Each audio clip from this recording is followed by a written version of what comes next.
793년 영국 북부의 하늘이 갑자기 잿빛으로 물들었습니다.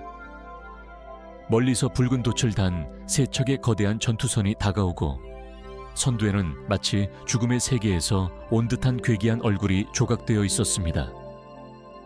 순식간에 금발, 푸른 눈의 전사들이 해변을 뒤덮고 성스러운 수도원을 불태우며 무자비하게 학살한 뒤 폭풍처럼 동쪽으로 사라졌습니다. 그들은 누구였을까요? 단순히 약탈과 파괴를 즐기는 잔혹한 무리였을까요? 아니면 유럽의 운명을 바꾼 강력한 민족이었을까요? 그들의 여정은 비록 얼룩졌지만 그 속에는 아직 다 밝혀지지 않은 이야기들이 숨어 있습니다. 그리고 진실이 드러나는 순간 북방의 악마라는 이미지가 달라질지도 모릅니다. 바이킹, 이 이름은 전투도끼를 들고 폭풍 속을 가르며 항해하는 북방전사의 이미지를 떠올리게 합니다. 역사 기록에 따르면 그들은 8세기 말에 처음 유럽 역사에 등장했으며 793년 영국 린디스판 수도원 습격으로 유럽 전역에 충격을 주었습니다. 그 후 약 300년 동안 유럽을 공포에 몰아넣었습니다. 하지만 바이킹은 단순한 해적이 아니었습니다. 그들은 탐험가이자 상인이었고 때로는 정착민이 되어 북미, 그린란드, 아이슬란드에서 중동에 이르기까지 깊은 흔적을 남겼습니다. 차가운 북방과 지중해, 그리고 이슬람 세계를 잇는 무역로를 개척했고 동유럽의 루스 서리 알루스와 같은 새로운 정치 세력을 형성했습니다. 그렇다면 무엇이 그들을 그렇게 두렵게 만들었을까요? 그리고 그들은 정말로 수세기 동안 북방의 악마로 불릴 만큼 잔혹했을까요? 이제 그 진실을 파헤치며 잔혹함과 모험심이 공존했던 바이킹의 다면적인 이야기를 만나봅시다.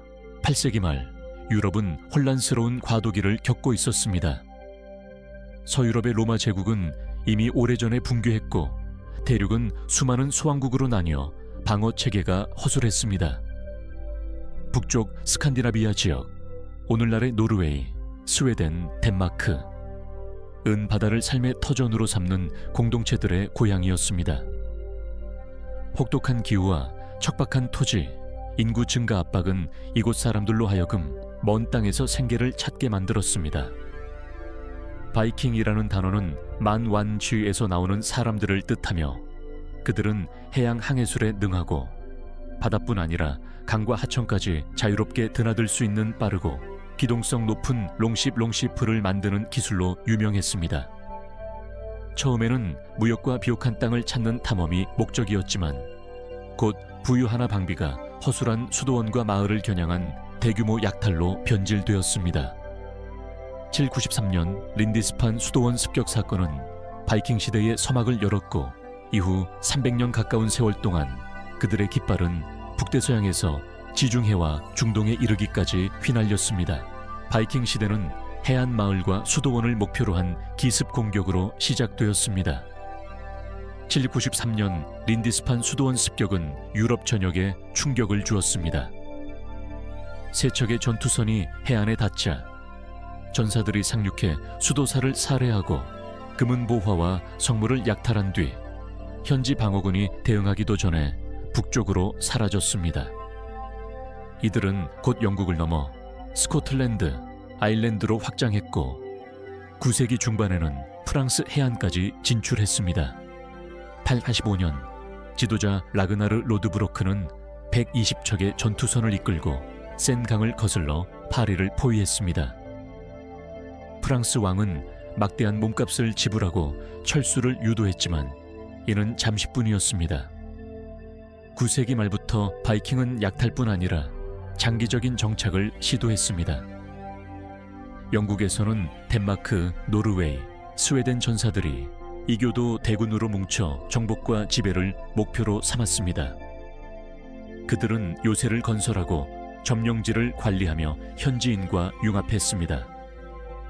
동유럽에서는 바랑기안 집단이 슬라브 지역으로 진출해 루스 오이알리우스 국가를 세우고 콘스탄티노플과 이슬람 세계로 이어지는 무역로를 개척했습니다. 북대서양에서는 아이슬란드, 그린란드를 탐험하고 정착했으며 심지어 콜럼버스보다 약 500년 앞서 북미 동부 해안에 도달했습니다. 침략자이자 탐험가였던 바이킹은 광범위한 영향력을 구축하며 유럽 역사에 지울 수 없는 흔적을 남겼습니다. 9세기와 10세기는 유럽 전역이 바이킹이라는 이름만 들어도 두려움에 떨던 시기였습니다. 그들은 천둥번개처럼 예고 없이 나타나 빠르게 공격하고 흔적 없이 사라졌습니다. 롱시프트는 거친 폭풍을 뚫고 대양을 건너며 작은 강줄기까지 들어가 내륙 깊숙이 침투할 수 있었습니다. 바이킹은 단순한 힘에만 의존하지 않았습니다. 그들은 심리전을 적극 활용했습니다. 뱃머리에는 용이나 괴수의 조각이 새겨져 있었고 전사들은 사슬갑옷을 걸치고 거대한 도끼를 휘두르며 전투 중에는 야수처럼 포효했습니다. 특히 버서커, 베르서카처라 불린 특수 부대는 고통과 두려움을 느끼지 않는 광란의 상태로 싸웠다고 전해집니다. 더 무서운 점은 그들의 예측 불가능성입니다. 오늘 아침 영국의 한 수도원을 습격하더니 불과 몇 주 후에는 프랑스나 스페인 해안에 나타났습니다. 이런 기동성과 기습성 덕분에 바이킹은 북방의 유령이라 불리며 누구도 예상치 못한 곳에서 혼란을 일으키고 방역전에 사라졌습니다. 그러나 그 잔혹함 뒤에는 풀리지 않은 질문이 남아 있습니다. 그들은 문명을 파괴한 약탈자였을까요? 아니면 유럽을 새로운 시대에 진입하게 만든 촉매제였을까요? 수백 년 동안 바이킹은 늘 잔혹한 침략자로 불려왔습니다. 하지만 그게 전부일까요?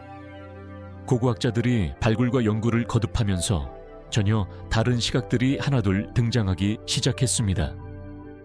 어떤 사람들은 이렇게 말합니다. 바이킹은 그냥 침략자였어. 나타나서 약탈하고 불태우고 사라졌다. 증거도 있죠. 당시 수많은 수도원과 도시가 그들 손에 파괴됐으니까요. 하지만 다른 사람들은 고개를 젓습니다. 아니야, 그들은 단순한 약탈자가 아니야. 실제로 바이킹은 해양 항해의 달인이었고 북유럽에서 지중해, 중동, 심지어 아시아까지 이어지는 무역망을 만들었습니다. 그들은 물건, 기술, 문화를 주고받았죠. 또 어떤 의견은 이렇게 말합니다. 바이킹의 공격이 오히려 유럽 왕국들로 하여금 해군을 만들고 성벽을 강화하고 군사 개혁을 하게 만들었다고요. 결과적으로 유럽을 더 강하게 만든 셈이죠. 그리고 마지막으로 흥미로운 가설 하나. 바이킹은 그 자체로 하나의 문명이었을지도 모릅니다. 법, 종교, 예술, 그 어떤 제국에도 뒤지지 않는 수준이었지만 서양 역사 속에서 가려졌을 뿐이죠. 여러분은 어떻게 생각하시나요? 바이킹은 문명을 파괴한 침략자일까요? 아니면 역사를 만든 주인공이었을까요? 사실 지금까지도 바이킹을 어떻게 봐야 하는지에 대해 의견이 갈립니다. 전통적인 역사학자들에게 물어보면 이렇게 말할 겁니다. 바이킹은 침략자였다. 그들은 죽음과 파괴를 퍼뜨렸다. 그들의 이야기에는 늘 피와 불, 그리고 파괴가 따라다닙니다. 하지만 독립연구자나 현대 고고학자들에게 가면 완전히 다른 이야기를 듣게 됩니다. 그들은 바이킹이 단순한 공격자가 아니라 정착하고 무역하며 여러 지역에 깊은 문화적 영향을 남겼다고 말하죠. 또 어떤 사람들은 바이킹을 영적 관점에서 봅니다. 그들이 지닌 신앙, 신화, 독특한 종교의식은 유럽 정신문화의 일부가 되었다고 믿습니다. 이렇게 각기 다른 시각들이 모여 하나의 퍼즐을 이룹니다. 그 조각들을 맞추다 보면 우리가 흔히 알고 있는 도끼를 든 미치광이 이미지보다 훨씬 복잡하고 흥미로운 바이킹의 진짜 모습을 발견하게 됩니다. 약 300년 동안 바이킹은 인류 역사에 지울 수 없는 흔적을 남겼습니다. 그들은 공포를 퍼뜨렸지만 동시에 호기심과 탐험 정신, 그리고 독특한 문화적 가치를 가져오기도 했습니다. 그렇다면 그들은 파괴자였을까요? 아니면 새로운 유럽의 길을 연 개척자였을까요? 아마 답은 하나로 정해지지 않을 겁니다. 어쩌면 그 모호함 자체가 바이킹 이야기를 더 매력적으로 만드는지도 모릅니다. 알면 알수록 여전히 풀리지 않은 수수께끼가 너무 많죠. 여러분은 어떻게 생각하시나요? 바이킹은 영웅일까요? 아니면 북방의 악마였을까요? 댓글로 여러분의 의견을 남겨주세요. 그리고 구독과 알림 설정 잊지 마시고 앞으로도 더 많은 역사 속 미스터리를 저희와 함께 풀어가시길 바랍니다.